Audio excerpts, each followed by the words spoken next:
Hello there everyone, it's Robin the Delta Crafter and I want to thank you for joining me for another video on my YouTube channel. If you're new here, welcome to the Delta Crafter family. I hope you decide to stay. Let's go ahead and talk about the products we'll be using for this I Have Feelings pie card. We're going to be using the Perfect Pies dies from Spellbinders. That's that bottom set on there. I have actually two sets of dies on there, and we're going to be using the Perfect Pies. I also will be using the small die of the month from January 2021 to create some lace at the bottom of my tablecloth.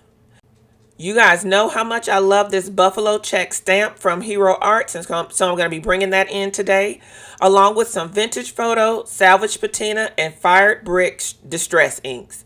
I think these make a beautiful color palette. Let's go ahead and get started on our card. So the first thing that we're going to do is we're going to die cut all of our pie pieces. So I'm going to be using a couple of pieces of colored cardstock in red and craft. The red is going to be our pie filling, so we're going to be making like a cherry pie.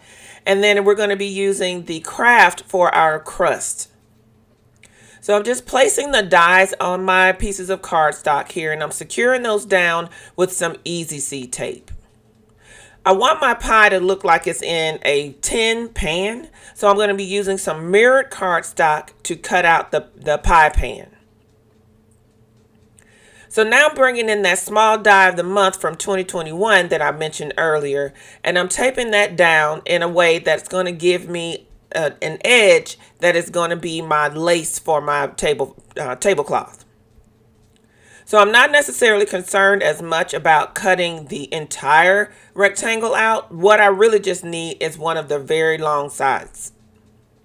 And then I'm also going to be cutting out the whipped cream for the top of our pie. Gotta have the whipped cream on the top of this pie. So this die that I use is very intricate. So I'm using my brush to get all the little extra pieces out, including some of the little bitty tiny dots.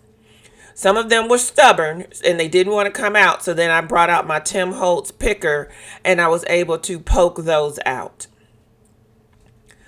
To create our tablecloth, we're going to use that buffalo check stamp that I mentioned earlier.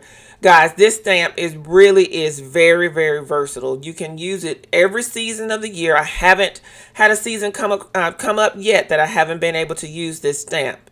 And you just, again, it's one that I think every crafter needs to have in their stash.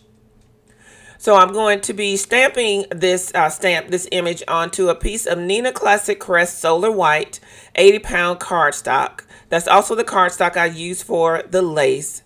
And I'm going to stamp this image a couple of times because I wanted to make sure I get a good impression of this buffalo check. So I'm taking my microfiber cloth and I'm just running it across my MISTI to make sure that I get a really, really good impression of this buffalo check stamp. I'm going to take that out, and now it's time to move on to the next step. So here you see I'm kind of sizing up the short edge of my panel, and I'm putting that against the long edge of the lace that I created. Then I'm going to trim the extra part off, and that's just going to give me a nice little lacy edge to my tablecloth.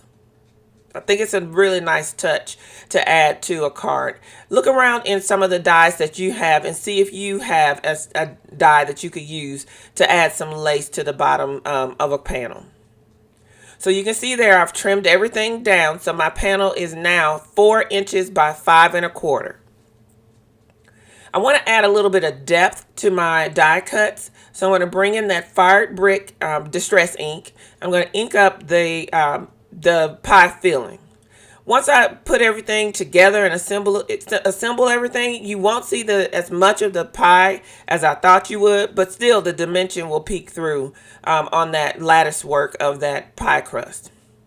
Now I'm adding a little bit of vintage photo to the edge of that pie crust, and now I'm also adding some to the top lattice work of our pie crust.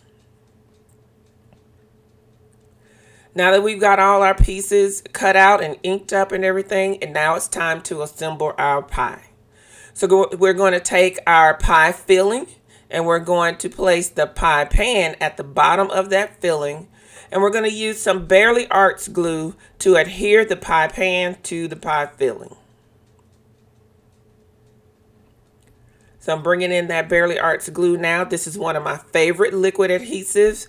I will have all the products that I'm using today listed and linked below this video, and also on my coordinating blog post, so you can see all of the things that I'm using today. So again, I use that Barely Arts glue to adhere that pie pan. The next thing I want to do is adhere our lattice work, and now you can really start to see our pie come to life. There's a couple of more things that we're going to do that are really going to make this pie just take it over the top. We want to make sure that our lattice work is secured down well, so you want to put some liquid adhesive on as many parts and pieces as you can. Adhering that to our pie filling. And now we're going to add this pie edge, the crust on the edge of our pie. Oh, one of my little edges there on the lattice work was starting to pop up, so I needed to add just a little bit more glue before I add this the pie edge of the pie crust. Now it's really starting to look like a pie. So we've got that in place. Now we just need to take our pie over the top, and this little whipped cream and those 3 little green, they look like little pieces that you might want to discard, but those are little pieces of mint that we're going to add into our whipped cream. That just, it is the thing that really, to me, takes the pie over the top. So I'm going to bring in my jewel picker, because those are some very tiny pieces that I'm working with right there. So it helps to have a tool like a jewel picker that can help you pick up and manipulate those teeny tiny pieces like that little mint there at the top. So I'm getting those few little pieces of mint in place. And I don't know about you, but now this pie is looking like it belongs in a pie shop. Question of the day. Do you like pie? I have to be honest with you. I am not a fan of pies. I love cobblers, but pies, not as much. Let me know in the comments below if you are a fan of pies, and if so, what's your favorite kind of pie? So instead of just having my pie looking like it's just floating out there on our tablecloth, I decided to take one of my ovals from my basic oval shapes and create a platter that my pie is going to sit on. So I've taken that oval, cut it out of Nina Classic Crest Solar White cardstock, and I'm just going to have my pie sitting on the platter now. This die set had a plate and platter and serving utensil set that was also available at the same time. But when I purchased my dies, that set was sold out. This was a very popular set on Spellbinders, and I can definitely see why. It also had a coordinating stamp set, of which I'm going to take out one of the stamps that says, "I have feelings for you," F-I-L-L-I-N-G-S. I thought that was quite clever play on words. And I'm going to stamp that using my MISTI before I actually secure the pie down. So I've stamped that a couple of times with some VersaFine Onyx Black ink, and that's going to give me a great black impression. So now that I've gotten that done, we can assemble our card. I placed some foam adhesive on the back of my tablecloth panel. So it's going to pop it up and allow us to see through that lace and kind of give us a little bit of shadow back there. So now that I have that in place, I can go ahead and secure our platter and our pie to the card panel. So again, I'm bringing in that Barely Arts liquid glue. I'm going to secure that platter down. and then place our pie on top of that. I did end up using some foam adhesive on the back of my pie because I did want it to sit up a little bit from the platter. These are my favorite foam adhesive dots. They're from Stampin' Up. They are the perfect dimension or perfect thickness because they're thin, but you can stack them together to make more thick foam if you want to. To finish this card, I added a few silver baubles from Pink Fresh Studio, and that completed the card. If you have enjoyed this video, please consider giving it a thumbs up.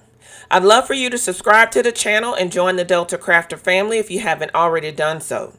You can always find me on Instagram and Facebook at The Delta Crafter and at my website, thedeltacrafter.com. Until next time, everyone, enjoy! Bye-bye!